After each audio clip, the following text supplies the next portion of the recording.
বকদারহাট থেকে সোজা একটু আগে গেলে স্বাধীনতা পার্ক, সেটার বর্তমান আগের নাম ছিল জিয়া পার্ক। এই যে এটা, আর একটু সামনে গেলে জিয়া ছবি সহকারে রেডিও স্টেশন দেখা যাবে। এখান থেকে আর একটু সামনে যেতে হবে। সো দেখেন, তো এইভাবে যেতে থাকবেন, যেতে যেতে আর একটু পাস করে যাইলে স্বাধীনতা পার্ক আপনার চোখের সামনে উন্মোচিত হবে। যেমন দেখেন এখানে লেখা আছে জিয়া স্বাধীনতার ঘোষণা। এখান থেকে জিয়াউর রহমান স্বাধীনতার ঘোষণা দিয়েছিল। তো এখানে তার সরকার আছে।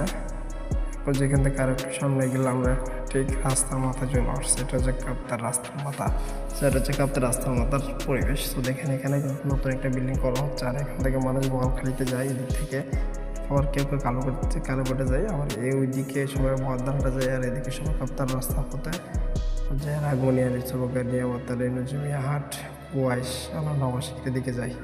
সো এটা হচ্ছে পুরোনো কেপে মক্কা, এটা বন্ধ হয়ে গেছে। সো এখানে আমি অপেক্ষা করতেছি একজনের জন্য, আর উপভোগ করতেছি কোলাহল জীবন শহরের। সেটাই হচ্ছে